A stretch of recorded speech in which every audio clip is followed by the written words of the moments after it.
법사공덕품 의근조입니다. 의근조 822페이지 의근청정을 말씀하신 부분 보시면 우리가 법사공덕품은 법화경을 실천해서 수지하고 독송하고 해설하고 서사하고 이걸 오중법사다 이렇게 법사품에서 오중법사로 전태대사가 해설을 했습니다.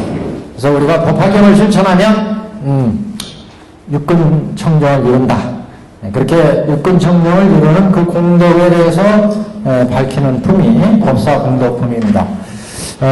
그래서 앞에 안, 이, 비, 설, 신, 의견 각각의 청정을 이뤘을 때의 공덕을 800의 공덕, 1200의 공덕 해서 6000의 공덕을 말씀을 하신 바가 있습니다. 오늘은 마지막으로 의근의 공덕을 보시죠. 자, 상정진 보살이요. 상정진 보살입니다. 또 다음 만일 선남자 선녀인이 열애가 멸도한 후에 이 경을 받아가져 혹은 읽고 혹은 외우고 혹은 해설하고 혹은 옮겼으면 1200의 마음의 공덕을 얻으리라. 그래서 의근 공덕입니다. 마음의 공덕을 얻는다. 의근의 공덕을 얻으리라.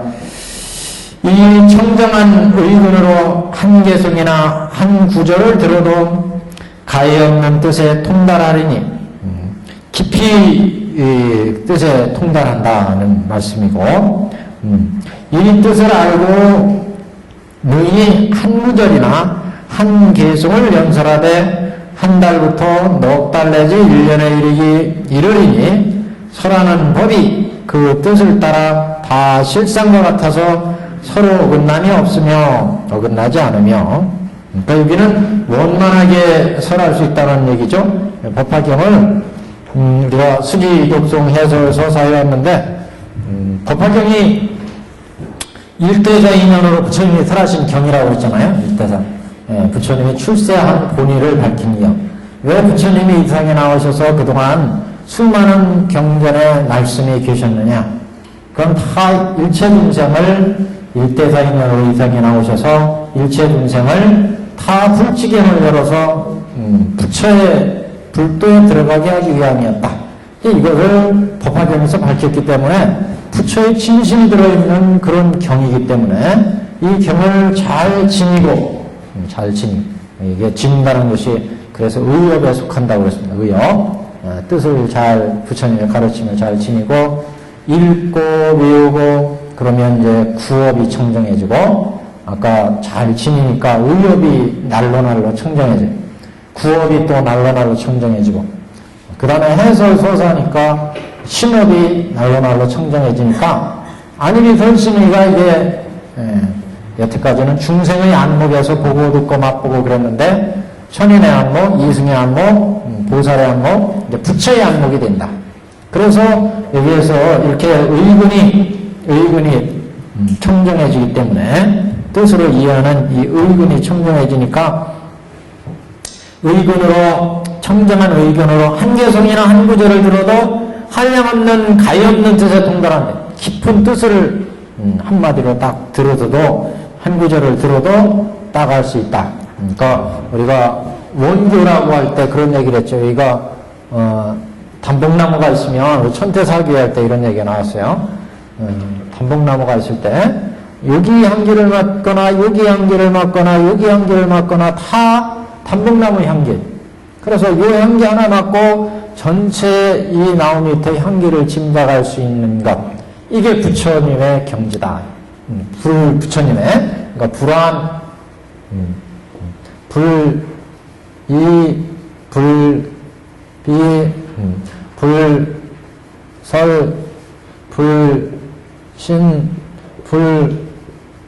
지금 의근입니다. 의근. 뜻에 통달하다. 그래서 깊이 통달해 한다.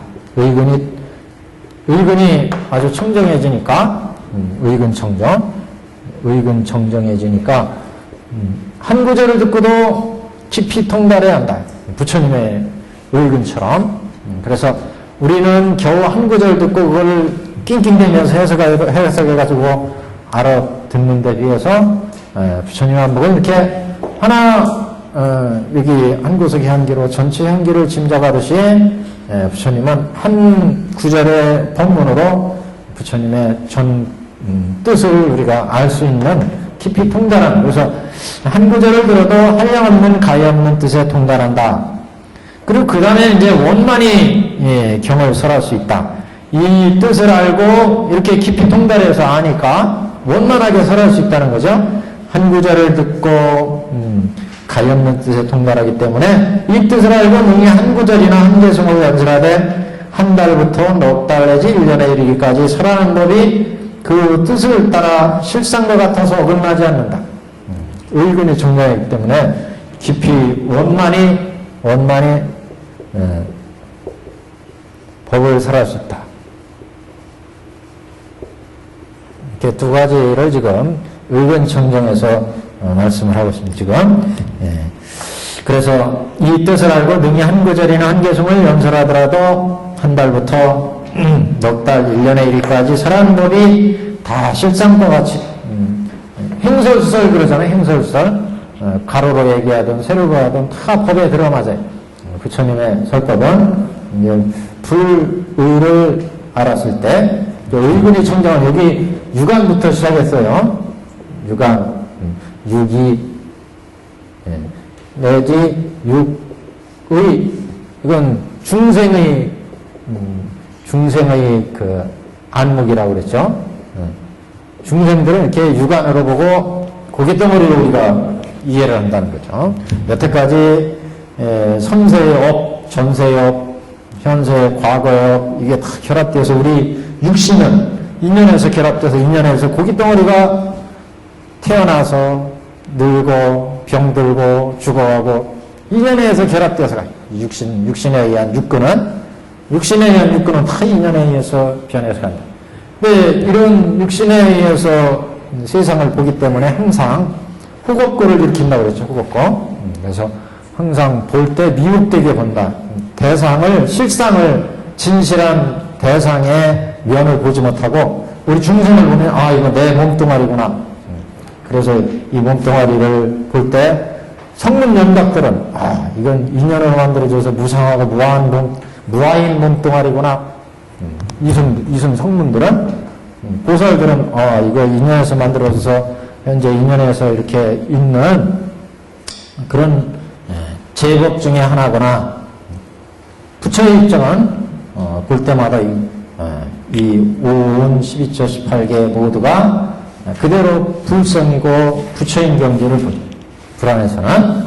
그래서 지금 모든 실상을 아는 것도 이렇게 깊이 통달한다. 그러니까 실상을 육근청정이 이루어지니까 실상을 이제 불안해서는 실상을 보고 실상의 소리를 듣고 실상의 냄새를 맡고 실상을 맛을 또는 말을 하고 실상의 법신을 이제 보게 되고 그 다음에 이제 뜻으로 볼 때는 실상의 뜻을 이제 안다. 그래서 말하는 것도 다 실상이다.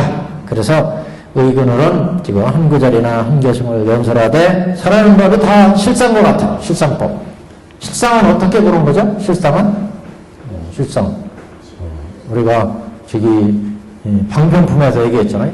모든 12처 18개 다 여시상, 여시성, 본말구경. 나라는 존재도 보면 부처의 한목에서 우리가 원교 입장, 원흉한 입장에서 보면 나라는 존재도 이와 같은 상해, 이와 같은 모습을 갖추고 있어요.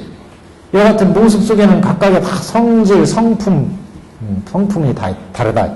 이와 같은 여시상, 여시성, 그 다음에 여시체, 다 연인불성이나 정인불성이나 요인불성의 체를 가지고 있어요. 본체가 있다. 그렇기 때문에 우리는 다 성불한다 그랬잖아요. 체가 있고. 그 다음에 어떤 자격력이 있어요.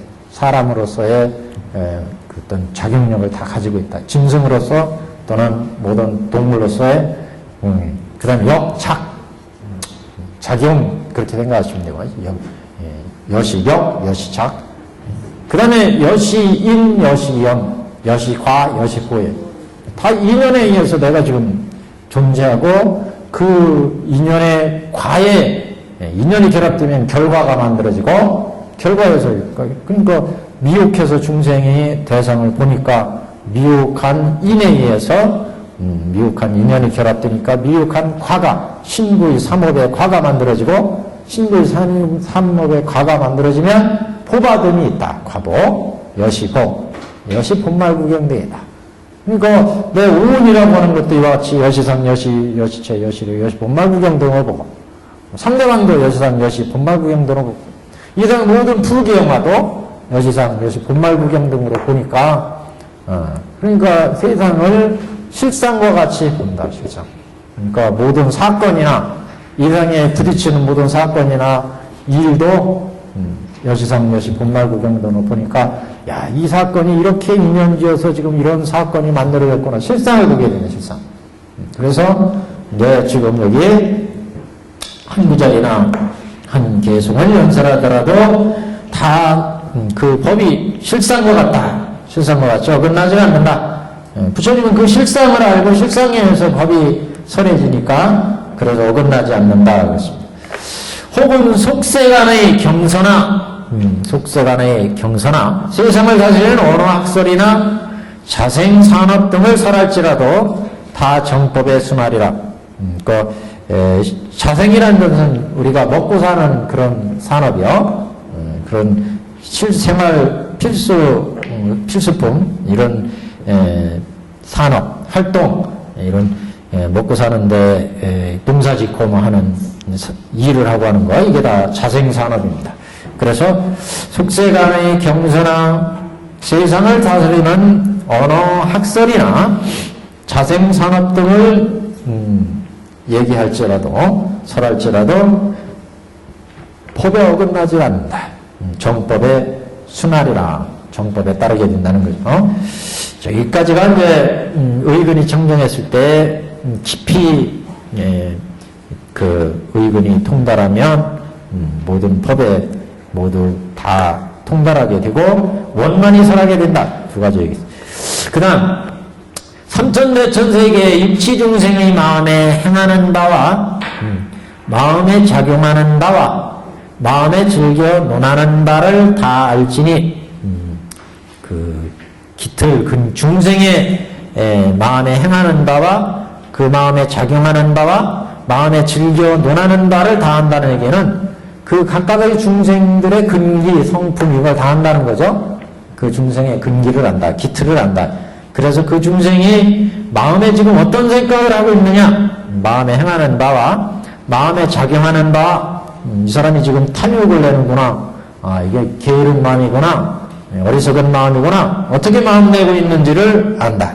그래서 육치중생의 마음에 하는 바와 마음에 작용하는 바와 마음에 즐겨 논하는 바를 다 알지니, 이 사람이 즐겨서 어떤 얘기를 하는지 이런 것들을 안다. 여기는 중생의 그 기틀을 안다, 근기를 안다.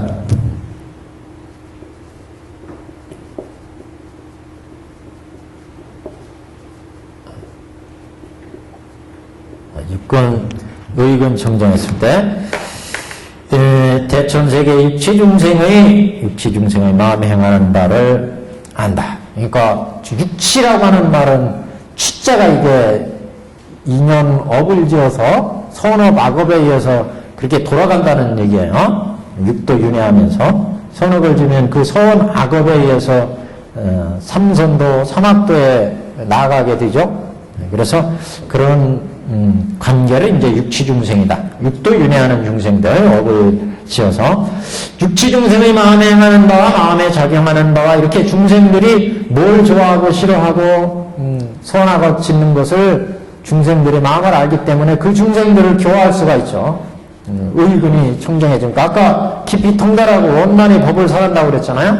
의근이 청정해지면 그래서 육도 중생들이 지금 어떤 마음을 먹고 있구나, 이 사람들은 지금 어떤 탐욕을 내고 있구나, 이걸 알아서 그 중생들을 의근이 청정해지니까 자제로 가르칠 수가 있다, 설할 수가 있다, 그런 얘기죠. 안입이 설신 의근이 청정하니까 지금 우종 법사행이잖아요. 결국 수지 독송에서 서사하는 게 그러니까 지금 법사 공덕품이다. 법사 공덕품, 법사의 공덕. 안입이 설신의 육근이 청정해진 법사의 공덕이 어떤 법사의 공덕이 있느냐? 경월 수지 독송 잘 해오니까 깊이 통달하고 이렇게 원만히 법을 설하게 되더라. 그러니까 육치중생이 마음을 잘 알아서 원만히 법을 설한다. 육치중생들이 어떤 마음을 지금 품고 있느냐. 이 사람은 마음이 항상 탐욕이 있어. 이 사람은 게으른 마음이 있어. 어리석은 마음이 있어.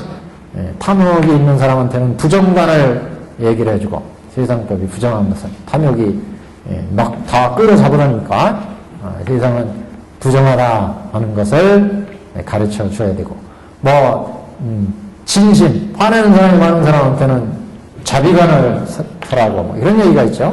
자비관. 어리석은 사람한테는 인연관을 설하고 산란한 마음을 가지면 수식관을 얘기해주고 이렇게 계분별과 연부관 이런 이제 법을 설하는 중생의 근기에 맞춰서 또는 대치실단, 세계실단, 인연실단 이런 실단이 있죠. 그래서 이런 대지도로는 또 중생의 근기에 맞춰서 설하는 법을 얘기를 하는데 이런 이제 법을 잘 안다. 그래서 그의 의근이 청정한 이와 같아서 이 사람이 생각하는 바와 주량에서 말하는 바가 다 불법이라. 주량이라는 것은 헤아려서 짐작해서 얘기하는 바 각각 육체 중생이 이런 생각을 가지고 있구나 해서 이 양반이 거기에 딱 맞게 주량을 해가지고 헤아려서 법을 설하는데 그 법이 다 가로세로로 다 들어맞는다. 그래서 주량에서 말하는 바가 다 불법이라 짐실하지 않음이 없으며 또한 이는 이미 부처님이 경가운데 설하신 바이니라. 경에서 이미 육근 청정에서 불안을 얻으면 이렇게 중생을 근기에 맞춰서 법을 설할 수 있다. 이게 이제 육근 청정의 경지였습니다. 안일이 설심의 6가지를 얘기했어요. 공덕이요. 불안, 불의, 불비, 불설, 불신 이렇게. 그래서 6가지의 육근 청정의 법문으로 법사공덕품의 의근까지 왔습니다. 제6근에. 계속 보시죠. 824페이지. 그때 세종교수가 이 뜻을 펴고자 개성으로 말씀하시되 이 사람의 마음이 청정하고 밝고 날카로워서 흐리고 더러움이 없어 이 묘한 의근으로 상중하의 법을 알고 상중하의 법을 안다. 이게 이제 전체적인 의근 청정에 대한 얘기예요. 이 사람은 마음이 청정해서 의근이 청정해서 밝고 날카로워서 흐리고 더러움이 없고 이 묘한 의근으로 상중하의 법을 잘 안다. 그래서 불법의 이치를 잘 통달해야 한다 이런 얘기죠. 상중하의 법을 안다는 얘기는 불법의 진실을 다 잘 안다 이런 얘기죠. 그래서 한계성을 들을지라도 한량없는 뜻에 통달하면 누구 얘기하면 깊이 통달한다. 지금 한계성을 들을지라도 한량없는 뜻에 통달한다. 깊이 안다. 또 법과 같이 차례로 설하되 한 달로부터 넉 달 1년에 이르리라. 깊이 법을 통달했기 때문에 또 원만히 법을 설할 수 있어요. 원만하게. 여기는 원만하게 법을 설하는 것을 개성하는 부분입니다. 법과 같이 차례로 설하되 여급하게 법을 설하는데 한 달, 넉 달, 1년 동안 설해도 설하는 법이 하나도 법에 어긋나지 않고 여급한 법을 쫙 설해주더라. 그래서 이 세계 내외의 모든 중생과 혹은 하늘용 사람과 야차 귀신 등이 그 육치 가운데 있어서 여러 가지 생각하는 바를 법화경을 가지는 과보로 일시의 모든 것을 다 알리라. 그러니까 아까 여기 이거 얘기했죠? 중생이 근기를 한다. 육치 중생들이 육도윤회한 중생들이 어떤 생각을 가지고 있는지 의근이 청정에는 다 잘 알아서 그 중생들에 맞게 법을 설할 수가 있다. 그래서 육치 가운데 여러 가지 생각하는 바를 법화경을 가지는 과보로 일시의 모든 것을 알더라. 우리가 법화경을 수지하고 독송하고 해설하고 서서하고. 그래서 여기 호곡구를 얘기했잖아요. 그래서 지금 여기 그 과보로 이런 표현을 쓴 거죠. 육근을 청정해주면 옛날에는 중생이 볼 때마다 미혹했어요. 미혹해서 실상을 제대로 보지 못한다. 근데 이게 미혹하니까 탐진치 막 나오죠. 탐진치. 이게 뭐예요? 번뇌. 이 번뇌가 나오니까 번뇌에 의해서 탐하고 화를 내고 어리석은 마음이 딱 작동을 하면 항상 이거에 따라서 업을 짓는다고 그랬죠. 탐내는 마음, 화내는 마음, 어리석은 마음이 있으니까 업을 져요. 신업과 구업과 의업을 진다. 신구의 삼업. 이렇게 신구의 삼업을 지면 이게 또 결과를 만들어야죠. 신업을 내가 몸으로 업을 짓고 뜻으로 업을 짓고 말로 업을 지면은 항상 거기에 따른 책임이 따라요. 결과가 과가. 내가 나쁜 말을 하면 상대방이 기분 나빠서 가만히 있겠어요? 대들면 또 싸움하고 싸우면은 신구의 삼업이 또 업을 짓는 거죠. 과를 지으면 포받음이 있어요. 경찰서로 가든가 뭐 돈으로 해결하든가 과보가 있죠. 과보가 있어요. 포받음이 있어요. 이렇게 항상 이렇게 호겁고가 따른다. 이게 결국 고죠. 고. 항상 이 세상 이렇게 중생세계는 호겁고로 들어가요. 미혹한 마음이 업을 일으키고 업에 의해서 과보의 고를 만드는 이게 생로병사. 생로병사. 이게 결국 육치중생이죠. 육치중생. 육도중생, 육치중생. 여기에서 벗어나려면 미혹한 게 안 생겨야 되죠. 그래서 법화경을 수지하고 독송하고 해설하고 서사해라.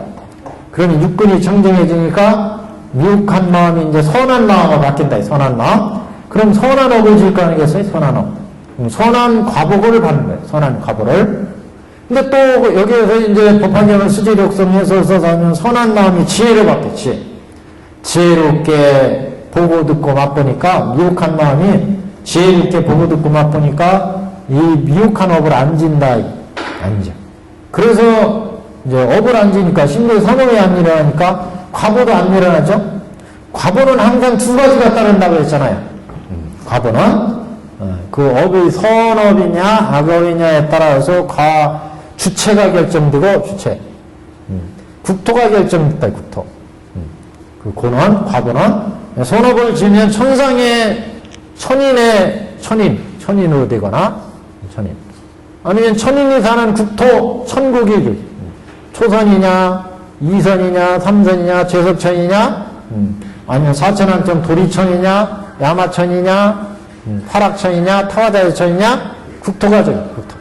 거기가 중생이 정해지고 이렇게 근데 법화경을 수지하고 독송하고 해설하고 서사했더니 지혜로워지니까 미혹한 마음이 안 생기고 미혹한 마음이 신구의업이 안 생기니까 그 과보가 끊어지는 거예요. 과보가 끊어지니까 더 이상 육도윤회를 안 하죠.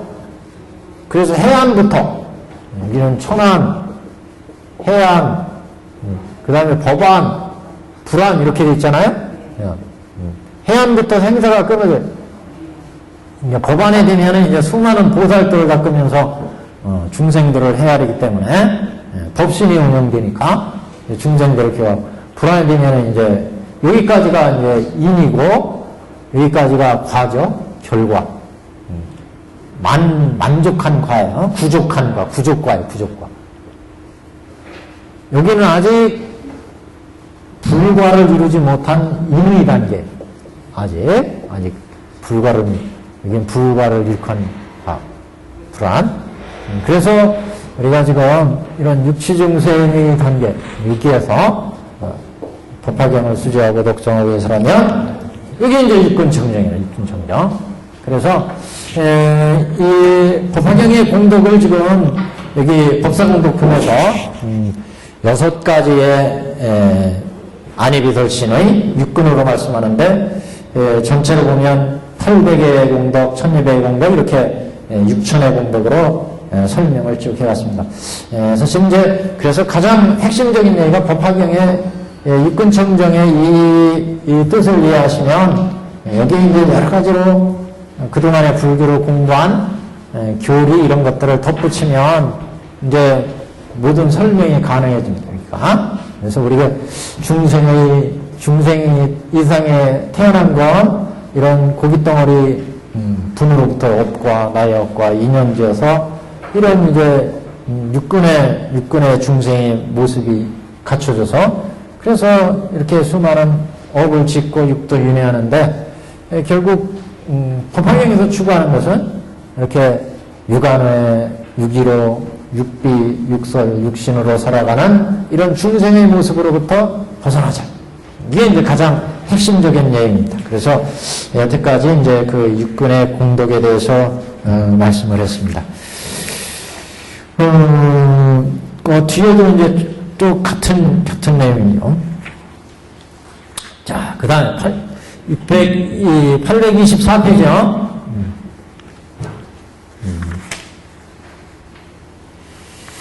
쭉 보시죠. 그래서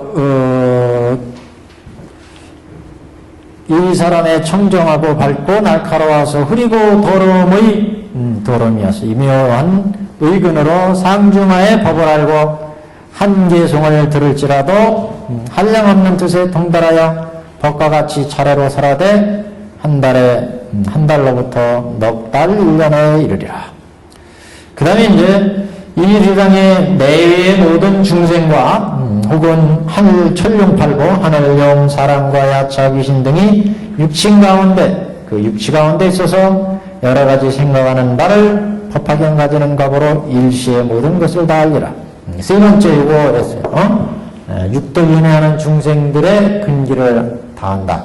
그러니까 우리가 그 해안으로만 보더라도 지혜로운 눈을 가지면 법계 중생들의 뜻을 이해한다고 그랬는데 여기는 이제 법안을 거쳐서 지금 불안으로 왔을 때 그 의근이 청정이 이루어지면 불안을 갖춰서 불의가 이루어지니까 의근이 청정해졌으니까 그러면 이렇게 육도 윤회하는 중생들이 어떤 생각을 가지고 어떤 업을 짓고 지금 이 사람이 어떤 탐욕을 가지고 있고 어떤 어리석은 마음을 가지고 있고 중생들이 어떤 화내는 마음에 의해서 이렇게 신구의 미혹한 마음에 의해서 신구의 업을 짓고 그래서 과보를 갖고 이걸 다 이해를 한다는 거죠. 그래서 육치 중생들의 마음을 다 안다. 중생들의 근기를 안다.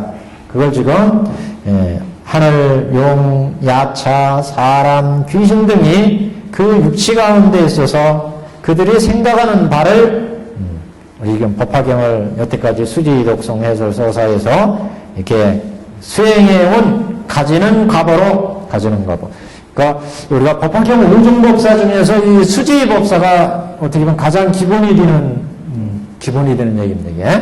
이게 가진다고 그랬는데 단순히 가진다고는 안 했어. 단순히 가지는 게 아니라고 그랬죠. 수지한다는 것은 의업과 관계있다. 뜻을 법화경의 뜻을 부처님의 뜻을 교법의 가르침의 뜻을 잘 가지는 그런 과보로 일시의 모든 것을 다 알더라 그랬어요.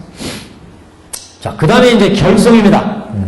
결론 지어서 기송을 하는데 시방에 수 없는 부처님께서 백복장엄의 상으로 중생을 위해 설법하시는 모든 것을 듣고 능히 받아가지며 한량없는 뜻을 생각하고 설법하되 또한 한량이 없으며 자, 여기가 백복장엄의 상이라는 얘기가 그 전에 이제 한번 나온 적이 또 있습니다. 백복장엄은 각가지 이제 32장 80종의 부처님의 상호가 갖춰진다. 그러니까 보살들이 쭉 수행에 들어가면 우리가 여기가 이제 중생 아니겠습니다. 육도 중생.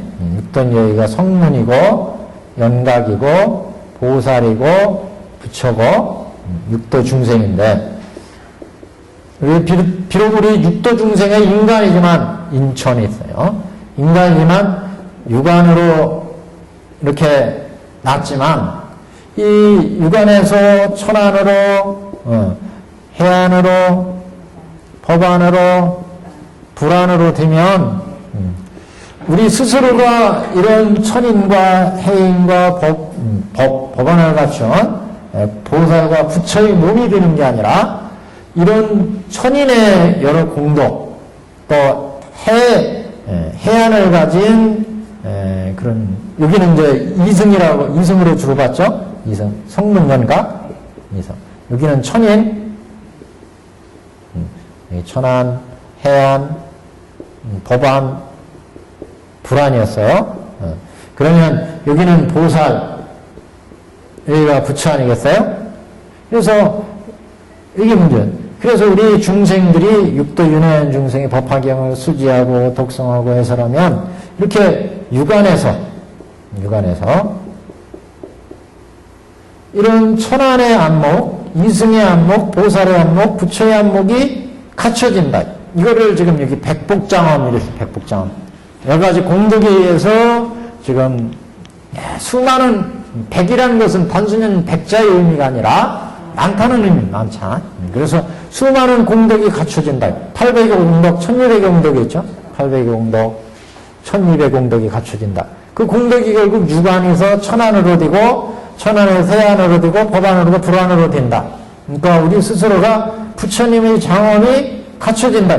여기가 이제 육근천정에 들어가는 과정이라고 한다면 이런 천인의 안목이 우리한테 갖춰진다. 이승들의 안목이 지혜롭게 보는 안목이 갖춰져. 이게 법안, 보살들이 보고 듣는 안목이 우리한테 보고 듣는 안목이 갖춰지고 끝내는 부처가 보고 듣는 안목이 우리한테 갖춰진다. 이 법화경을 수행하고 독송하고 실천하는 이런 공덕이라는 거죠. 이걸 백복장엄이다. 그래서 부처님의 취정에 왔을 때는 여기는 80정호, 32상호 그러죠? 32상호, 80정호, 이 32상. 이런 경지가 이제 가장 지극한 경지, 최고의 부처의 경지인데, 이런 상이 갖춰진다는 것은 이런 이제 지혜와 복덕이 갖춰진다는 얘기입니다. 지혜와 복덕이. 그래서 거듭 앞에서 이제 그런 말씀을 했어요. 이 얘기는 우리가 육안으로 태어난 이 육신이 천인의 그런 몸과 같이 되고 보살 성문 연각과 같은 몸이 되는 게 아니라 우리 육안의 이 몸에서 이런 안목이 갖춰진다. 보고 듣고 맛보고 하는.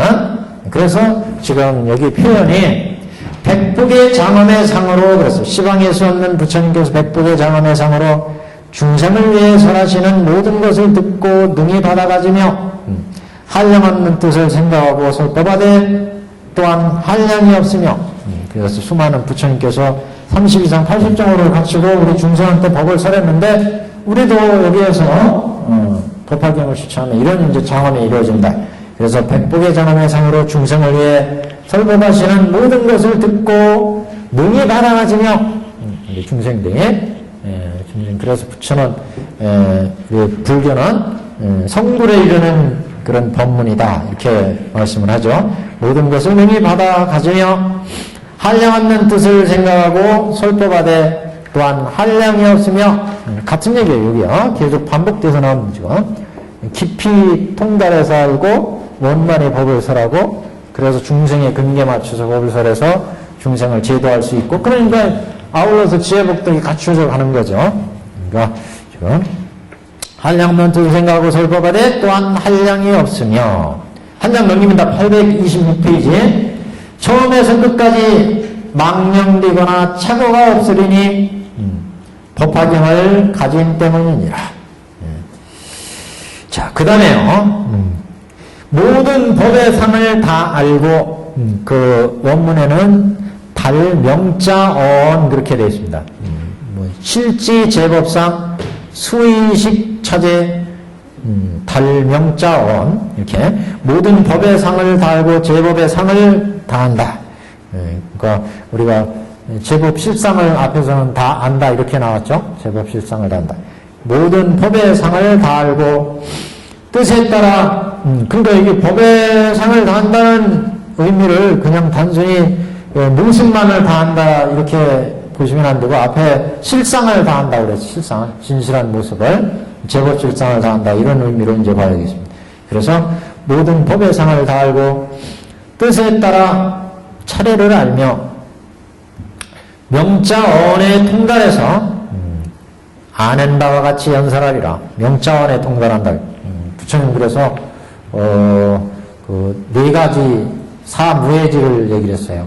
법무에 법에 걸림이 없고 부처는 의무에 말하는 뜻 문장의 뜻에 걸림이 없고 사무에 글에 문사 그러죠. 그래서 그 글들의 글 어떤 글이든지 그 글에 대한 뜻을 알게 되고 그 다음에 요설변제 말씀하는 재주가 뛰어나서 중생을 잘 설득할 수가 있다. 그래서 법화경도 열심히 실천하면 이와 같은 사무예지를 얻는다. 뜻에 따라 차례를 알며 명자언에 통달해서 아는 바와 같이 연설하리라. 이 사람이 설하는 바는 다 모든 부처님의 법이리니 이 사람이 설하는 건 이제 의근 정정까지 이루어졌으니까 이제 보시네. 여기입니다. 의근까지 왔으니까 불의까지 왔으니까 설하는 게 가로 세로로 얘기해도 다 법에 들어맞는다. 실상에 맞고 이치에 다 들어맞는다. 그래서 모두 다 부처님의 법이다. 이같이 다 모든 부처님의 법이리니 설하는 법이 이 법을 설하는 까닭에 대중에서 두려울 바가 없느니라. 법을 가지는 자는 의근의 맑음이 와 같아서 비록 무를 얻지 못하였을지라도 우선 이와 같은 상이 있느니라. 이게 무슨 얘기예요? 앞에 무르법상을 얻지 못했다. 무르법신을 얻지 못했다. 이런 표현이 나왔어요. 그 얘기는 우리 중생들은 유루의 중생이에요. 유루의 세계에 살고 있죠. 천태사기에서는 그래서 세간선법 이런 얘기가 뒤쪽에 나오는데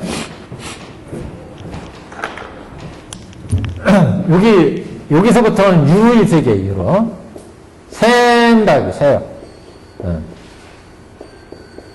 새는 뭐가 있어? 새는 뭐가?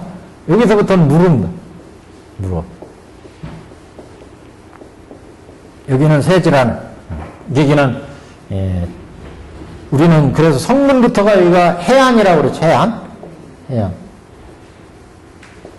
여기는 이제 법안이라고 그랬어요. 법안.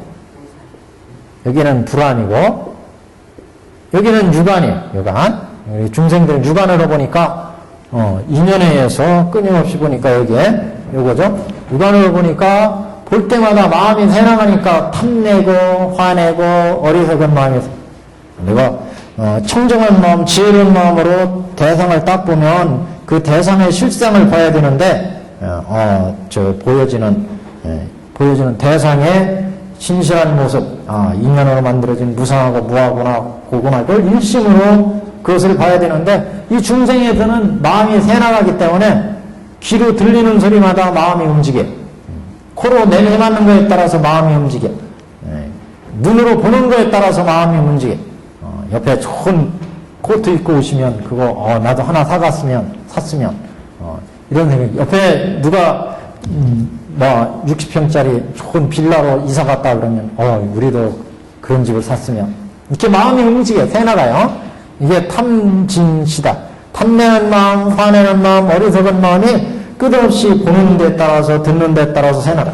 근데 이승들이나 이 양반들은 보는 거에 따라서 마음이 이렇게 안 새나간다. 지혜롭게 보니까 보는 대상도 부귀영화도 다 이거 인연에서 만들어진 덧없는 거구나. 이렇게 보니까 거기에 따라서 탐진시 마음이 새나가질 않는다. 나오질 않아. 그래서 무르다. 그래서 여기를 이제 세간이다. 세간. 이거는 세간을 넘었다. 그래서 출세했다. 출세. 세상을 나왔어. 출세간. 세간선법, 출세간선법. 그래서 선법도 이제 그렇게 나중에 우리가 나눠집니다. 수행할 때. 세간선법은 그래서 유루선법. 유루선법은 이제, 초선, 2선, 3선, 여기는 결국 6개잖아요, 6개. 6개정의 세계에 쭉 들어가면 6개의 혼란한 중생들이 선정이 만들어지고 이 선정이 만들어짐이 선정에서 이제 고요한 마음이 생기니까 6계정에서 그래서 이제 사천왕천, 도리천, 야마천, 도솔천, 화락천, 타화자재천 이렇게 이게 6계천이죠. 그 다음에 이제 색계의 경지를 봐요. 색계는 초선, 2선, 3선, 4선. 그 다음에 무색계를 봐요. 공무연처, 식무연처, 무색연처, 비상. 여기까지가 유효선이에요. 그걸 넘어야 요 성문연각이에요. 거기를 넘어가요. 그래서 여기는 세간선이에요. 세간선은 여기는 초선, 2선, 4선까지 색계. 그 다음에 공무연처, 식무연처, 무색연처, 비상, 비상. 여기는 무색계. 육계천은 사천왕천, 도리천, 야화천, 타화자천 이렇게 6개 유격천. 아직도 여기가 그러니까 최고 꼭대기가 하늘이 천인의 선정이에요. 선정.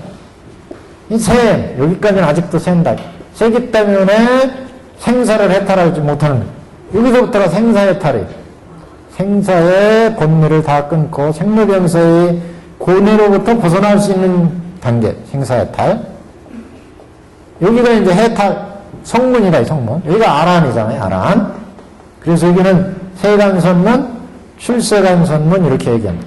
그래서 세간선문은, 수행하는 선정이 호흡법부터 갈까요, 호흡법.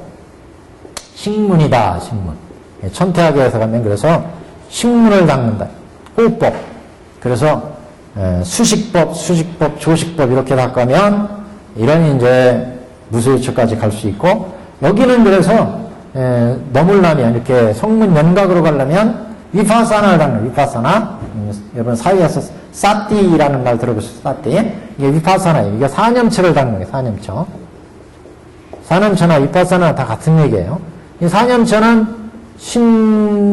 신수신법을 닦아요. 신수신법. 그래서 우리 몸은 부정하다고 봐야 이 몸에 대한 탐욕이 없어져요. 탐진치가. 부정하다. 느끼는 건, 이상한, 무상하구나, 이걸 알아야 돼요. 무상하다. 마음으로는, 수는 고임을 알고. 마음이 무상하다고 하네, 마음에. 받는 거, 우리가 느끼는 건 이상한 생로병사의 괴로운 세계이구나, 이걸 알아요. 마음으로는 무상하거나 인연에 의해서 만들어져서 인연으로 변해가니까 무상하거나 생로병사가. 법은 이상의 모든 법, 나나 세상의 모든 집이나 산하 대지나 다 무하거나 실체가 없다. 실체가 없는데 우리가 자꾸 그것을 이건 내 땅이다, 이건 네 땅이다, 내 건물이다, 네 건물이다, 내 집이다. 자꾸 사람들이 욕심을 낸다. 다 인연에 의해서 변해서 인연에서 없어지는 것을 우리는 자꾸 한순간에 탐욕에 의해서 그걸 자꾸 집착한다. 탐내고 화내고 이건 다 인연에 의해서 변해서 인연에서 없어지는 실체가 없는 것이다. 영원한 게 아니라는 거죠. 그걸 자꾸 우리는 자꾸 탐내다 보니까 마음에 번뇌가 만들어진다.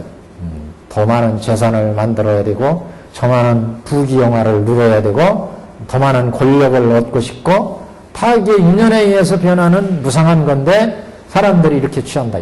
이 도리를 깨쳐야 여기 산문 아란에 들어갑니다. 생사를 해탈한 직이에요. 그래서 여기는 사념처간 위파사나를 닦아야 돼요. 위파사나. 그래서 세간선, 출세간선법이 달라요.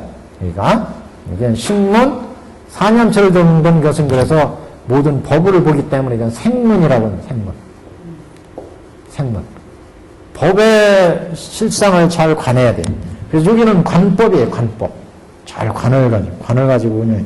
그래서, 우리 반야신경에도 관자재 보살이 조견 오은계공 도일체고행 이렇게 나가잖아요.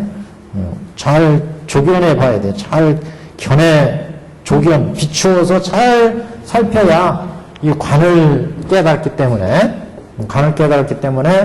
끝에 가면 일체고액을 여했다. 생로병사의 일체고액을 여했다. 이런 얘기예요.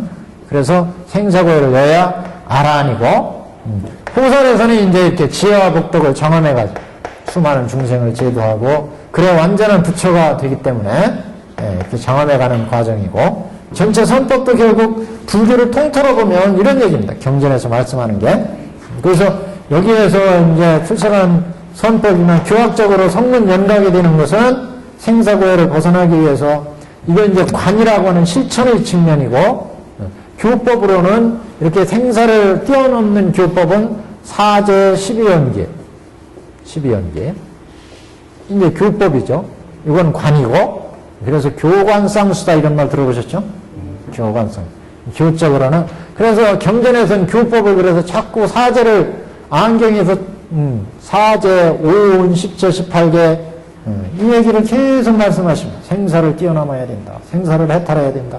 여기에서 우리 중생을 입대고, 법화경에서는 이걸 육금 정정으로 얘기하니까 법화경을 쓰지하고 독성하고 해설해서 부처님의 진심을 설한 부처님의 그 법, 교법을 잘 지니고 해설하고 독성하고 실천하니까 이렇게 안목이 안목이 중생의 안목에서 이게 미혹하는 마음에서 탐진치를 했는데, 이제 지혜롭게 보니까 무상하고 무하고 고구나, 이게 어디서 나와요? 사제에서 나와요. 사제에서.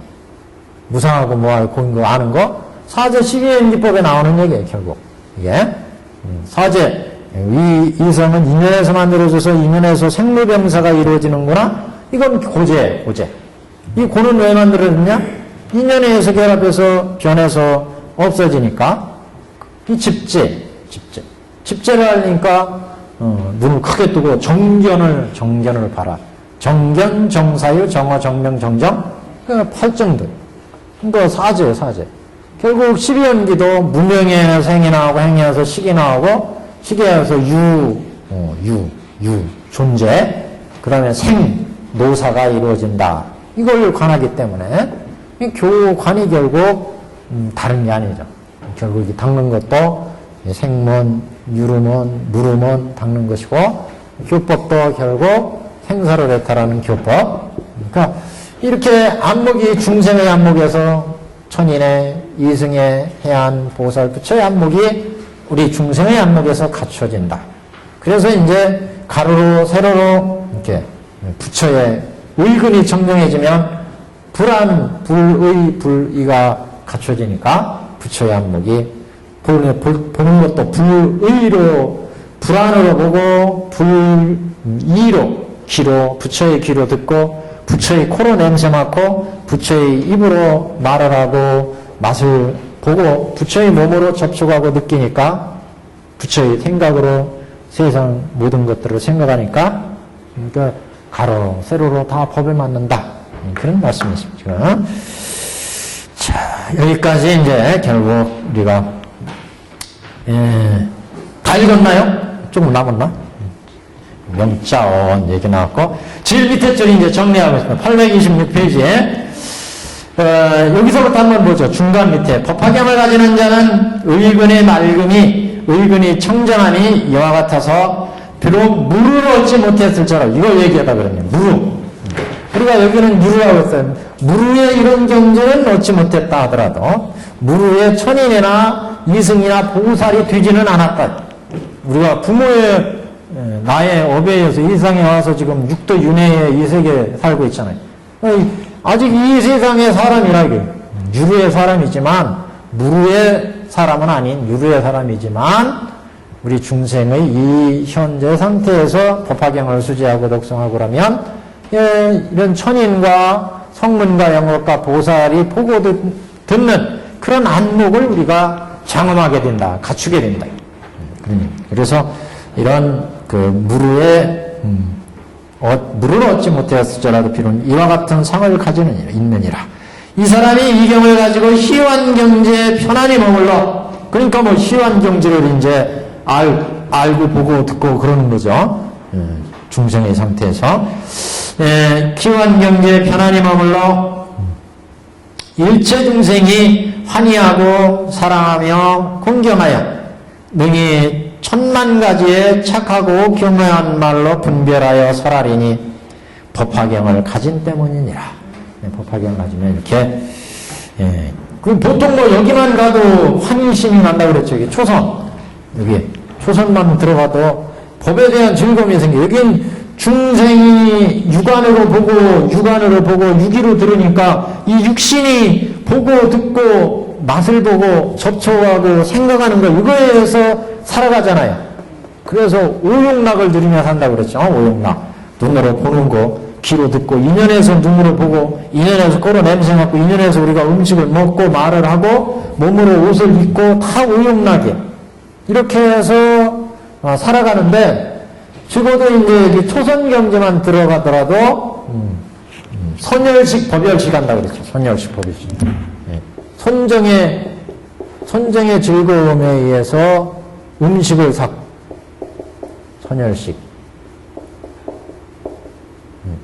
여기는 오욕락에 의해서 먹고 살아요. 중생들은 육신은 인연에 의해서. 그래서 육안이라든 육안. 우리 눈도 우리가 먹고 듣고 이게 음식을 먹고 소화시키고 해서 육신의 육안이 변해서 지금 생로병사로 가는 거예요. 그것도 마찬가지. 음식에 오욕락으로 먹고 산다. 오욕락. 눈으로, 코로, 귀로, 코로, 몸으로. 뜻은 이제 뜻이니까 5가지로 먹고 중생들은 사는데 이 도를 닦으면 천인 정도가 되면 이제 이렇게 선열식 법열, 선정의 즐거움, 법의 즐거움, 법을 깨닫는 즐거움으로 먹고 살아요. 법을 깨닫는, 그러니까 법에 깨닫는 즐거움. 그러니까 돈 버는 재미에 사는 사람들은 그 재미 없으면 못 살잖아요. 우리 중생들은 돈 버는 재미에 살고, 부귀 영화를 누리는 재미, 직장이 날로 승진하고 돈을 날로 더 버는 재미. 그 재미로 우리 인간, 높은 계급이 높이 올라가는 재미로 중생들의 삶의 대부분의 욕락이 갖춰진다, 욕락이. 근데 이제 이렇게 도를 닦으면 그 깨달음의 선정의 즐거움이 먹고 사는 그 음식에 의해서 먹고 사는 비중보다 더 커진다. 법의 즐거움, 법을 깨닫는 즐거움. 선정의 그 미미한 고요한 마음. 아까 중생들은 볼 때마다 탐진치가 일어난다고 그랬잖아요. 그래서 재산을 모으게 되고 명예를 탐하고 지위를 탐하고 이렇게 사람들은 탐하는데 그게 무상하고 무아인 걸 아니까 선정의 즐거움을 느껴. 이제 선정의 욕심이 없어지니까 고요한 마음이 되니까 유루에서 무루의 마음이 되니까 이제 그런 욕심이 사라지니까 다른 즐거움이 생긴다. 법을 깨닫는 즐거움, 선정의 즐거움, 고요한 마음이 되는 선정. 중생들은 고요한 마음이 안 되죠. 항상 마음이 탐진치로 들끓어요. 자꾸 남보다 우리 애들 지금 대학교 보내고 그 다음에 시집장가 보내고 이 돈이 얼마나 필요한데 자꾸 이런 생각, 이 생각에 의해서 여기는 살아가는데 여기는 선정의 그런 마음이 안 생기니까 고요하고 적적한 마음이 평안한 마음이 생긴다. 그래서 이런 세계로 들어가면 미중류의 즐거움을 느낀다. 우리 경전에 그런 얘기. 미중류라는 건 일찍이 증자예요. 일찍이 있어 본 적이 없는 즐거움을 느껴. 여태까지 우리 중생 노름으로 살아오니까 이런 느낌을 못 느낀다. 미중류의 느낌. 근데 선열식 법열의 즐거움을 느껴야, 미중류의 이런 법락 즐거움을 느껴야 거기서부터 이제 우리 도를 닦는다. 그래서 이와 같이 희원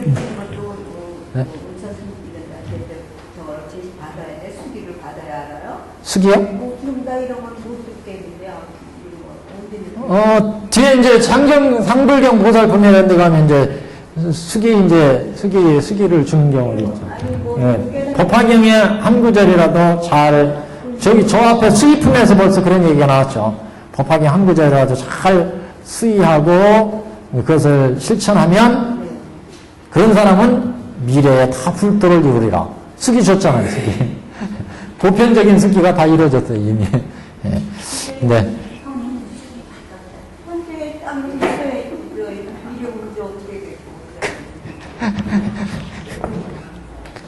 가끔 왜 마음이 허전해지세요?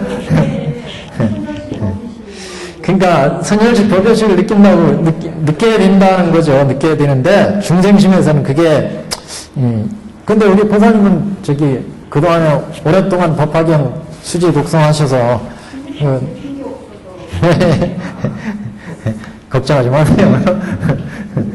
자, 826페이지의 아랫단입니다. 그래서 희한경제 편안히 머물러 일체 중생이 환희하고 사랑하며 공경하여 능히 천만화까지의 착하고 교묘한 말로 분별하여 설하리니 다 법화경을 가진 때문이니라. 사람들이 이렇게 교묘한 선교방편 이런 얘기가 나왔죠. 선교방편. 교묘한 방편을 써서 중생을 제도할 수 있다. 육도 중생을 제도하는데 법의 이치를 청정해서 의근이 청정해서 이렇게 알기 때문에 교묘한 말로 분별해서 설한다. 그래서 이것은 다 법화경을 가진 때문이다. 법화경을 다 잘 수지 독성해서 실천한 공덕이다. 그런 얘기입니다. 자, 여기까지가 법사공덕품. 법사공덕품은 경륜 실천에 있어서 굉장히 중요한 품이다. 그래서 법화경의 그 수행, 실천 수행의 어떤 하이라이트 이렇게 생각하시면 돼요. 뒤에는 이제 다 보살품이에요. 보살행. 그럼 어떻게 일불승에 도달할 수가 있는가? 그 보살행. 그래서 교법에 의해서 어떻게 우리가 경을 실천할 거냐? 이건 이제 알라경품, 그 다음에 법사공덕품, 여기에서 법화경을 알라경품에서 신알라행, 구알라행, 의알라행, 소원알라행을 실천하자. 그래서 부처님이 인멸하신 세상에서 이 법화경을 실천하려면 어떻게 하게 됐느냐? 법화경을 신알라행, 구알라행, 의알라행, 소원알라행 실천하자. 그다음에 또 하나는 법화경을 수지, 독성, 해설, 서사, 오종법사를 실천하자. 그러면 육군 정정에 이른다. 그래서 알라행은 신구의 소원알라행, 사알라행을 실천하면 그러면 보살 친근처, 보살 행처가 이루어진다고 그랬잖아요. 법화경을 이제 실천하면 육군 정정이 이루어진다. 그 다음에 이제 일불성을 그럼 어떻게 우리가 닦아가야 되느냐, 일불성. 그래서 상불경 보살품에 가면 그 일불성을 한 보살들의 이야기가 이제 나옵니다.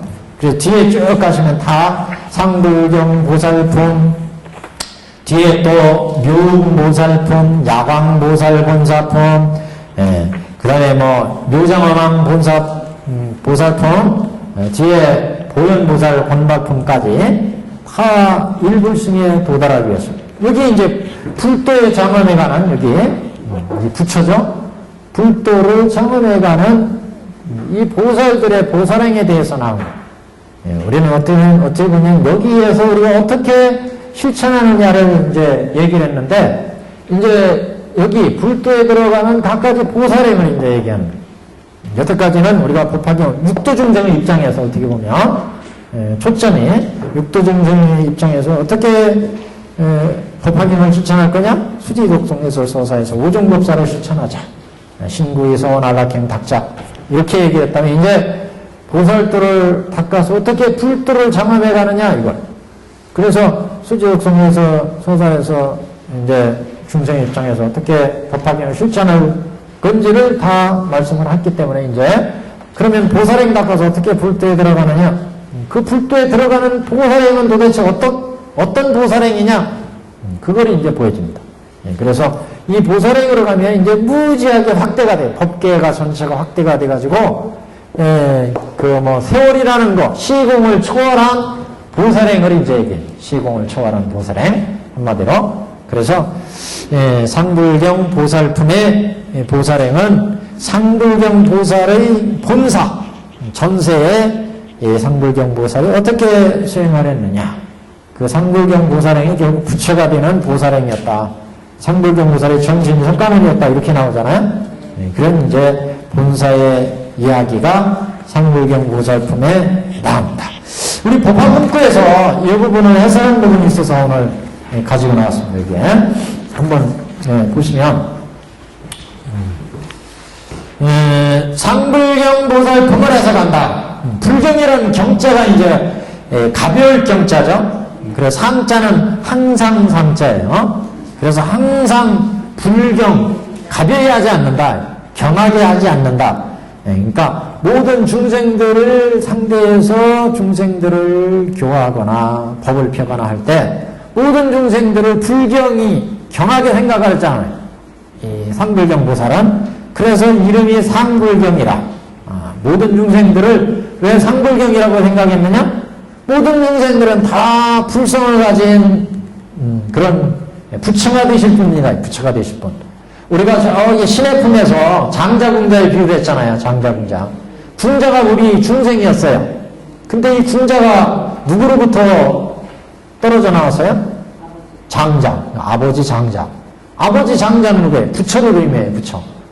그래서 원래 이 궁자가 세상을 떠돌아다니면서 얻어먹고 빌어먹고 일해서 먹고 이렇게 해서 거지가 됐는데, 거지 아들인데, 이 거지 아들이 원래 장자의 아들이다. 장자. 그래서 장자 궁자 품에 얘기하죠. 장자 궁자. 이 장자의 궁자가 지금 세상을 떠돌고 다니는 중생이에요. 중생. 육도 윤회하는 중생. 세상을 이곳저곳 돌아다니면서 사는. 원래 그러나 이 중생은 누구의 아들이에요? 장자의 아들이다. 불자다. 이거 불. 그래서 우리는 불자 이런 얘기 많이 쓰잖아요. 부처의 아들이다. 뭐 부처로부터 그럼 실제 낳느냐 안 낳느냐 따질지 모르겠는데 부처의 법으로부터 나왔다 이런 얘기. 부처의 법. 이 세상은 다 제법이 다 불성이고 부처의 법에서 이루어져요. 부처의 말씀에 의해서 중생계도, 축생계도, 저 보살계도 다 이 세상의 모든 중생들은 불자다 이런 얘기를 하는데 여기에서 궁자가 부처가 될 수 있었던 것도 원래 부처의 아들이었어요. 그래서 이 아버지가 딱 보니까 쟤는 내가 옛날에 잃어버린 아들이야. 그래서 똥치는 일, 바꿔는 일, 집안일 쫙 시켜서 나중에는 장자가 되잖아요. 불자가 장자가 돼요. 그래서 이렇게 중생이 부처가 될 수 있다. 장자가 되니까. 그건 어떻게 해서 우리 중생이 이렇게 부처가 될 수 있느냐. 똑같은 얘기예요. 우리 중생이 육안에 미혹을 일으키는 호곡고의 중생인데 이게 법화경을 수지독성했더니 부처가 됐어요. 이게 왜 가능하냐? 육도 중생의 이 무량한 죄와 법에 쌓여있는 중생이 어떻게 부처가 될 수 있느냐? 그건 우리가 본래부터 불자라는 거예요. 부처의 아들이다. 불성을 가진 아들이다. 그래서 대통지승불 시절에도 그런 얘기를 한 거예요. 화성유품에서 대통지승불 시절에 이전에 우리는 부처로부터 법화경으로 불성을 심어놨다는 거죠. 그래서 종수타를 얘기했죠. 종수타. 이미 종자, 불종자를 우리가 가지고 있기 때문에 그래서 지금 부처님의 법을 들으면 그 옛날 부처의 불성을 그 불성이 없다면 어떻게 우리가 부처가 되느냐 이거예요. 불성이기 때문에 그 불성이 가려져서 육도 중생이고 조금 더 환해지면은 여기 성문 연박이고 더 환해지면 보살이고 완전히 환해지면 부처라는 거죠. 그래서 이 불성을 우리 이제 상불경 보살품에서는 세 가지로 얘기합니다. 연인불성, 요인불성, 정인불성. 연인불성은 연인이야, 연인. 인연에 의해서 이루어진 불성. 그래서 우리 마음속에 가진 선한 마음. 아무리 악한 사람이라도 그 악한 마음 속에는 선한 마음이 한 조각씩 다 붙어 있어요. 아무리 악한 사람이라도. 그래서 이 모든 사람들한테는 이렇게 연인불성이 있다. 그 다음에 조금 이제 뛰어난 사람은 그 착한 마음에서 지혜가 나오죠. 그 지혜를 가지고 있는데 그 지혜가 바로 부처가 될 수 있는 성품이라는 거예요. 여기는 그 선한 마음 한 조각이 다 부처가 될 수 있는 성품이다. 그래서 연인불성이다. 선한 마음. 여기는 지혜. 이게 부처가 될 수 있는 성품이에요. 불성. 정인불성은 바로 부처인 이런 불성. 이게 이제 정인불성이에요. 그래서 이 상불경보살품에서도 말씀하는 게 일체 중생들은 다 불성을 가지고 있는 그런 불자다. 그래서 어떤 사람이든지 나는 가배할 수가 없다는 거예요. 이 사람도 부처가 될 수 있는 사람, 이 사람도 부처가 될 수 있는 사람. 그래서 모든 사람에 대해서 다 당신은 부처가 될 사람이니 나는 가배할 수 없습니다 하고 절을 해. 이렇게 이렇게 보살행을 닦았기 때문에 이 상불경 보살은 후대의 부처가 될 수 있었다. 이런 이제 이야기를 담고 있습니다. 상불경 보살품은. 그래서 이게 우리 해석을 한번 보시면 왜 상불경 보살이다 이렇게 보살품이라 하고 품의 이름을 상불경 보살품으로 이름을 붙였느냐? 그걸 이제 천태대사가 해석한 거예요. 보시면 상불경 보살품을 해석한다. 안으로 불경의 이해를 안고 마음으로는 불경 가벼이 여기지 않는다 하는 이해를 안고 있고, 그러니까 이 얘기는 뭐냐면 마음속으로 하는 모든 중생들에 대해서 나는 가벼이 여기지 않는다. 다 모든 중생들이 불성이 있으니까 다 모든 중생들은 연인불성이나 정인불성이나 요인불성이 한 조각씩 다 가지고 있다. 세 가지 중에 하나는. 그래서 모든 사람들 안으로 생각한다는 거, 안으로 불경의 이해를 안고 밖으로 이제 행동하는 거, 안으로 생각하는 거는 모든 사람들마다 불성을 가지고 있으니까 나는 가벼이 여기지 않는다. 이렇게 상불경보살이 생각하기 때문에 상불경보살품 이렇게 이름을 붙인 거고, 또 밖으로는 행동을 할 때는 밖으로는 불경의 대상을 공경하며, 불경의 대상이라는 것은 모든 일체 중생들이 결코 공경하지 않을 수 없는 그런 중생들이다. 밖으로는 실제 행동을 할 때 중생들에 대해서 대하는 것도 가벼이 여기지 않게 이제 대한다. 마음으로 생각하는 것도 불경, 밖으로 행동하는 것도 불경해서 공경한다. 그래서 밖으로 불경의 대상을 공경하며 그랬어요. 몸으로는 불경의 행을 세우고, 몸으로 불경의 행을 세운다는 얘기는 만나는 사람마다 몸으로 절을 해. 당신은 부처가 될 사람이다 하고 절을 해. 그래서 몸으로 불경의 행을 세우고 입으로는 불경의 가르침을 설했으며, 입으로는 만나는 사람마다 나는 당신을 가벼이 여기지 않습니다. 불경합니다. 경멸하지 않습니다. 이렇게 얘기를 한다. 그러니까 신업으로, 구업으로, 입으로 불경의 가르침을 설하겠지. 뜻이 하여튼 한자는 이렇게 이 뜻으로 든 글자이기 때문에 묘해요. 하여튼 안으로 불경의 이해를 안고 밖으로는 또 불경의 대상을 공경하고 안으로는 불경의 그 이해, 깨달은 마음, 이해하는 마음으로 가지고 있고 밖으로는 실제 몸으로 공경을 하고 또 몸으로는 불경의 행을 세우고 실제 불경의 행을 한다. 입으로는 또 불경의 가르침을 설하고 사람들이 그래서 불경이라는 이름을 붙였다. 이런 뜻이 있기 때문에 상불경보살 이렇게 이름을 붙였다. 여하튼 천태대사가 기가 막히게 해석을 했어요. 자, 그 다음에 보시면 불경의 이해에 대해서 논하건대 법화론에서 이르되 이 보살은 중생 모두에게 불성이 있음을 알기에 감히 이를 중생들을 가벼이 하지 않는 것이다 라고 했다. 법화론에 이런 해석이 있다는 겁니다. 대저 불성에는 5가지가 있으니 우리가 불성을 3가지로 얘기했는데 여기는 5가지로 얘기한대요. 첫째는 정인불성은 과거 미래에도 뻗치며, 정인불성은 곧바로 자기가 부처인 것을 아는 거. 그러니까 과거 미래에도 그 부처는 존재하니까 과거와 미래에도 뻗친다. 연인, 요인, 연유예요. 연인불성, 요인불성 2가지는 그 종자가 본래부터 있는 것일 뿐 지금에 어쩌다 생긴 것이 아니며, 정인불성은 지금 깨달아서 부처인 것을 깨닫죠. 과거에도 이런 불성이 있었고 현재 깨달았고 미래에도 이런 불성이 이제 계속 이어지는 거고, 요인, 연인불성은 착한 마음이, 그래서 착한 마음은 앞으로 수행하면 부처가 되죠. 그래서 현재 종자가 본래부터 있는 것일 뿐, 그 부처가 될 수 있는 종자가 본래부터 있는 것일 뿐, 이런 얘기는 지금 법화회상에 수많은 중생들이 있는데 이 중생들은 다 대통기승불설에 부처가 인연해서 불성을 씌워놨다고 그랬죠. 그래서 유인불성이나 연인불성을 가지고 있어요. 연인불성. 그래서 부처님의 법문을 들으면 깨달음을 얻을 수 있죠. 그래서 요인불성, 연인불성이에요. 그래서 여인이나 연인, 연요불성한 그 종자가 본래부터 있는 것일 뿐 지금이 어쩌다 생긴 것이 아니며 대통지승불시에 이미 생긴 거다.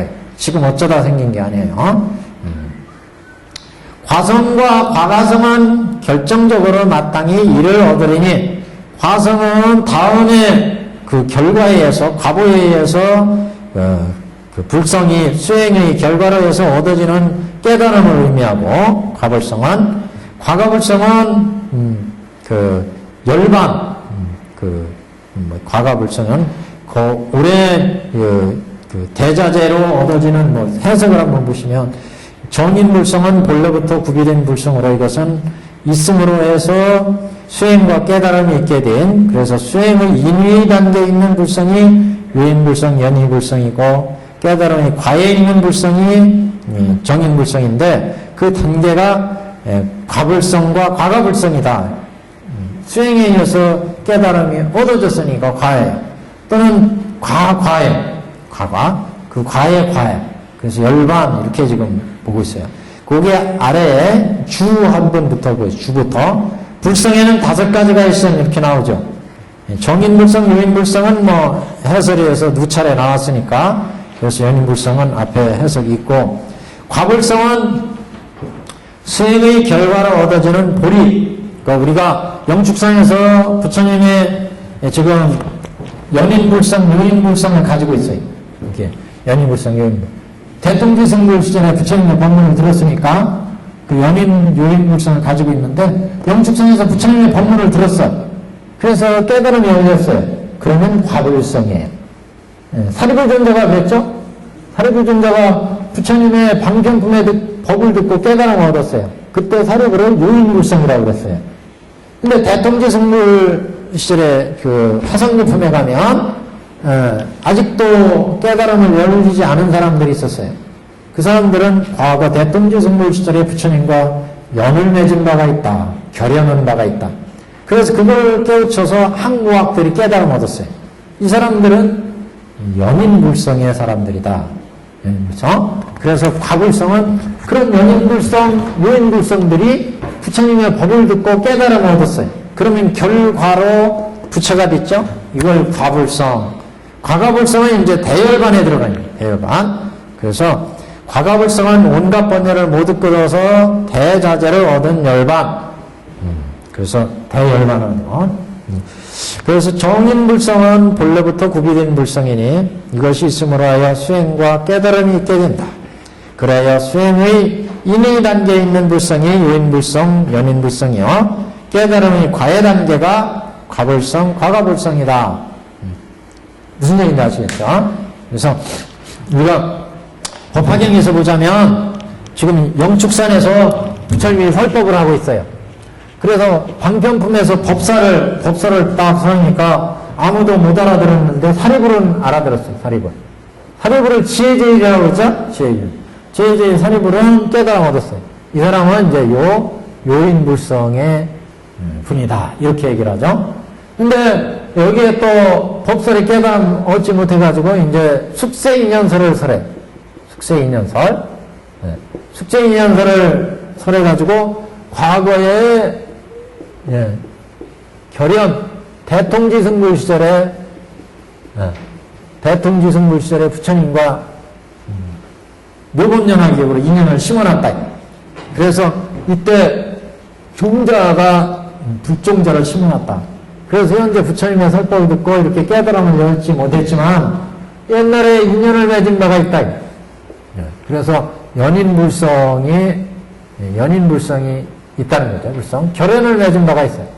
연인불성. 그래서 이 법을 듣고 이 사람들한테도 또 수기를 줘요. 부처님은.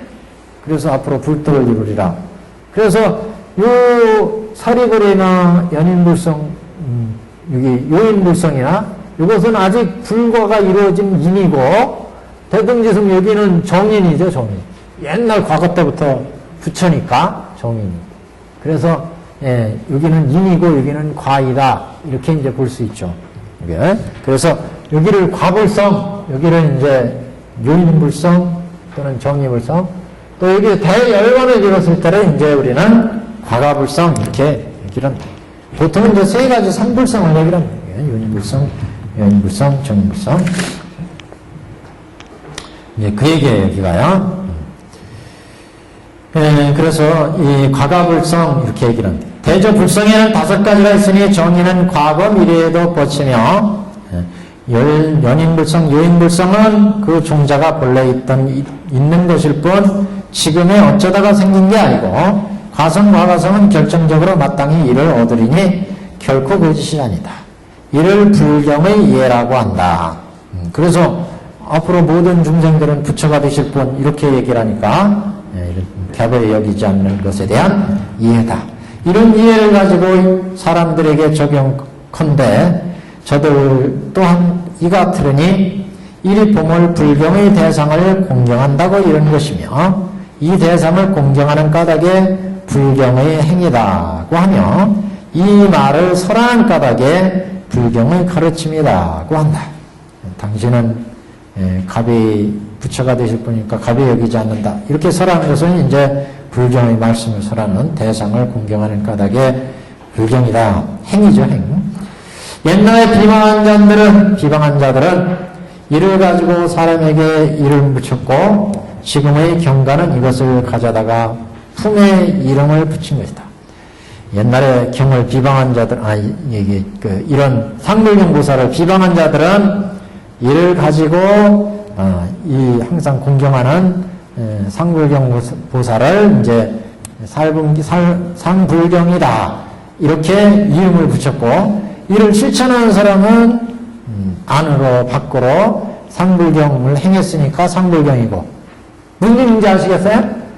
실제 이걸 행하는 사람은 밑에는 옛날에 비방한 자들은 이를 가지고 사람에게 이름을 붙였고 그에게는 옛날에 사람들이 있었는 상불경 보살이 항상 모든 사람을 보고 당신은 가벼이 여기지 않습니다. 당신은 존경합니다. 부처님같이 절했어. 그랬더니 어떤 사람이 증상만자가 보고 저 사람도 미친 사람 아니야. 아무 평명한 사람 보고도 당신은 부처될 사람입니다. 존경합니다. 하고 이렇게 얘기를 하니까 이 사람을 비방했다. 그래서 비방한 사람은 지금 이 공경하는 사람을 보고 저 사람은 상불경이다. 항상 불경, 상불경 공경하지 가벼이 여기지 않는다. 이렇게 얘기를 한다는 거죠.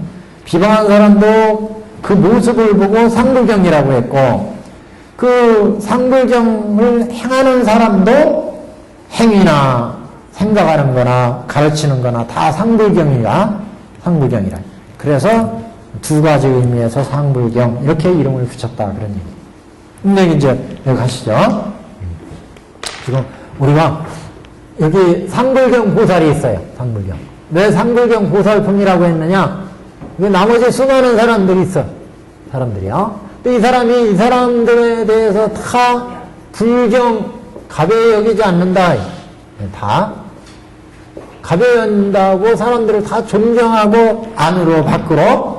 그래서 상불경 이름을 붙였고 이 사람들 입장에서 보는 게 이 사람 입장에서 볼 때는 이 사람이 항상 아무거나 보고 상불경 하니까 그래서 비방하는 사람 이 사람들은 이 사람을 비방하죠.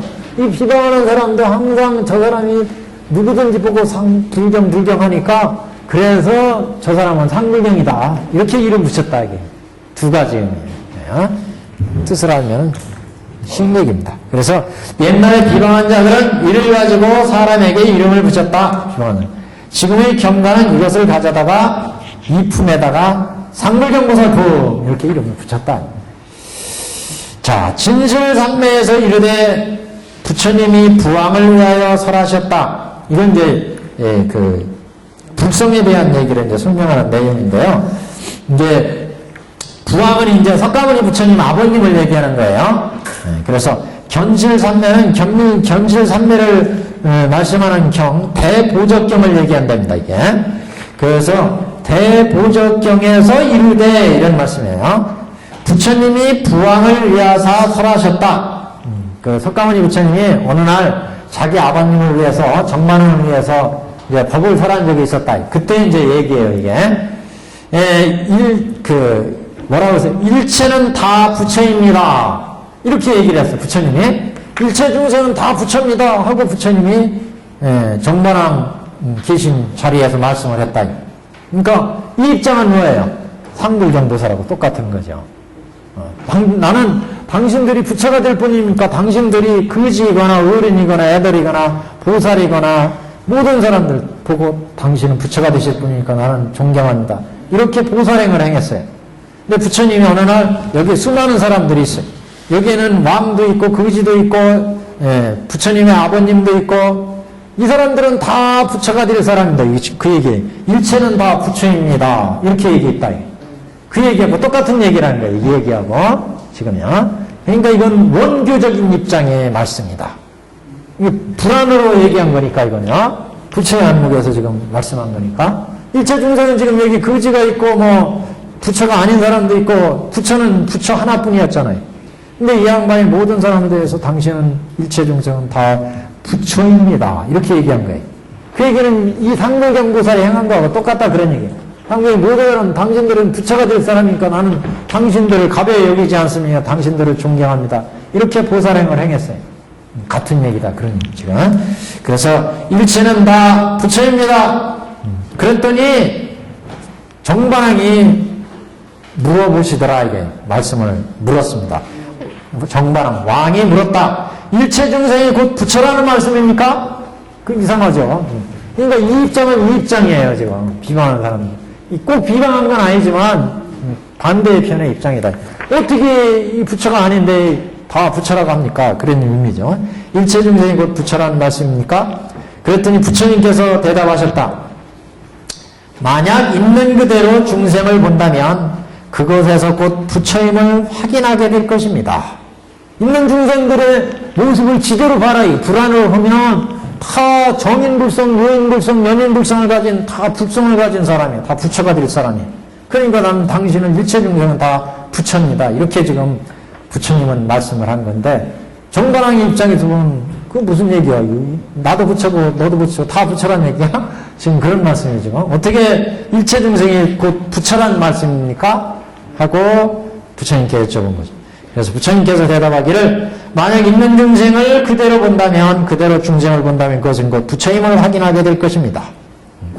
개인적으로 부처님의 이 말씀을 유추하건대 이야기는 이제 이 법화 문구를 쓴 장한 관정의 입장입니다. 장한 관정이 내 개인적으로 이런 부처님의 이 말씀을 한번 생각해 보면 만약 있는 그대로 부처님을 보지 못한다면 그것에서는 곧 성인이 아닌 것이 된다. 그러니까 있는 그대로 이 불성을 가진 이 사람이 부처라고 하는 것을 보지 못한다면 이거는 부처를 보지 성인이 아닌 거다 그런 얘기예요.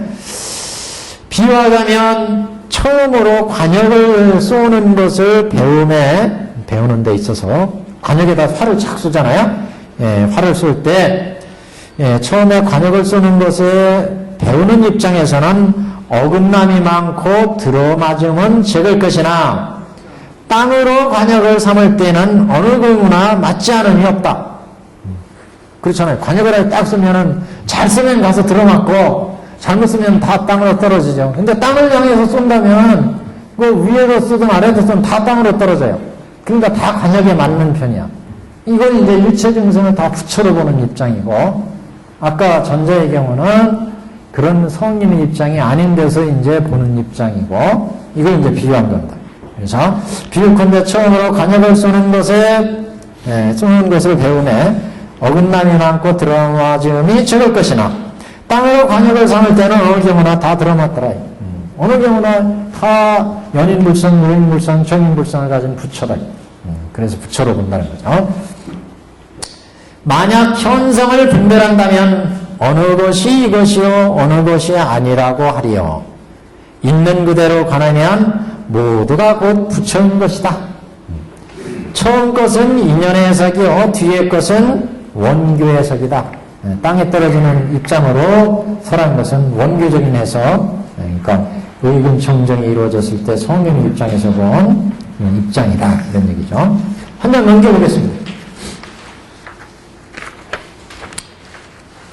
자, 그래서 이 품이 이제 앞으로 중간에요. 이 품, 지금 상불경보살품은 사람을 인용해서, 즉 상불경보살의 사람을 인용해서 증거로 삼으니 오품의 공덕이 깊으며, 오품은 저 앞에서 수의품, 독송품, 해설품, 정행육도, 견행육도 이렇게 나왔죠. 법화경을 이제 실천하는 오품의 공덕, 수의하는 공덕, 수의품에서 얘기했죠. 그 다음에 독송, 해설, 서상, 지금 법사공덕편에 쭉 얘기하죠. 견행육도, 정행육도 다 얘기한 거예요. 그래서 오품의 공덕이 깊으며 육근의 보가, 육근의 가보가 무거움을 증명했다. 육근 정정으로 그 가보가 얼마나 무거운지를 얘기했죠. 법화경을 열심히 수지 독송해서 육근 청정을 이루면 이렇게 그 공덕이 어마어마하다. 그 가보를 얘기했어요. 그 가보가 무거움을 증명했다. 곧 나는 옛날에 수의한 까닭에 현보, 생보, 후보를 얻었노라고 하여 유통할 사람을 널리 구한 것이다. 그래서 곧 수의한 까닭에 현보, 생보, 현보라는 것은 수행해서 현재 그 과보를 얻는 거. 그래서 법화경을 한 구절이라 듣고 수의심을 낸다면 그 공덕이 무량하다. 부처가 될 것이다. 그래 그랬죠? 그래서 그 부처가 현세에서 이루어지면 이건 현보. 그 다음에 생보는 다음 생에 이루어지면 생보. 후보는 다음 생에 부처가 이루어지면 후보. 그래서 나는 옛날에 법화경의 한 구절을 듣고 수의한 까닭에 현보, 생보, 후보로 얻었노라고 하여 유통한 사람을 널리 구한 것이다.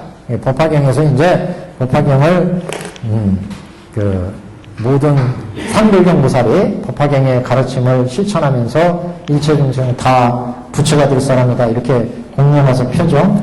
그래서 그 본문에 이제 수의한 까닭으로 현보, 생보, 후보를 얻어서 경을 유통할 사람을 구한 거다. 그래서 여기에 주를 한번 보세요. 현보, 생보, 후보에 대한 주가 있어요. 현보는 현세에서 생한 행위에서 오는 그 과보, 보를 현세에서 받는 것을 말하고, 생보는 현세에서 행한 선이 또는 악이 그 보를 내생에서 받는 것을 의미하고, 후보는 후세가 내세가 아닌 데서 그 뒤에 다음 생 아니고 그 다음 뒤에서 받는 것을 후보다 이렇게 그래서 후보를 받는 일을 합니다. 상불경보살이 임종을 당하여 위음악 열애께서 설하시는 법화경을 듣고 육근의 청명을 얻어서 수명이 늘어난 것은 현보고 뒤에 이제 나와요. 상불경보살이 임종할 때가 가까워가지고 부처님의 설하시는 법문을 듣고 열심히 이 법을 실천해서 육근 청정을 얻었어요. 그래서 수명이 이제 늘어나게 되는데, 그 현세에서 수명이 금방 죽을 건데, 거기에서 수명이 늘어났으니까 이건 현보다. 다시 또 죽고 난 뒤에 2000억 부처님을 만나서 다시 또 수행을 쌓게 되는데, 이것은 생보고, 다시 후세에 2000억 부처님을 뵙고 또 1000만억 부처님을 뵙는 것은 후보다. 그 다음 생에 계속 이어지니까 이건 후보다. 그래서 이렇게 두 가지 그 과보에 대한 얘기를 했습니다. 그 밑에는 이제 앞으로 이 품이 어떻게 짜여졌는지, 첫 번째는 법화경을 실천한 그 앞에 품, 법화경 열심히 실천해서 얻어진 죄와 복에 대해서 얘기를 하고, 이 품에서 법화경을 이렇게 실천하는 사람을 해방한 사람과 이 법을 믿는 사람은 상불경보살이고, 해방하는 사람은 이 나머지 사람들인데, 이 사람들의 죄와 복을 이제 설한다. 이 품에서, 상불경보살편에서 그런 얘기입니다. 그래서, 셋째로는 후세의 역순의 사람을 아울러 보냈다. 아울러 가르친다는 것은 법사품에 설하신 것과 같고, 복을 가르치는 것은 공덕품에 설한 것 같다. 여기는, 이제 앞으로 해석해 가면서 이제 볼 내용들입니다. 그래서 오늘은 상불경보살의 대강에 대해서 상불경보살 품이라는 품목이 설해진 인연, 이걸 말씀을 드렸고, 다음 시간에 이제 경문을 보면서 또 강의를 진행하겠습니다. 오늘 여기까지.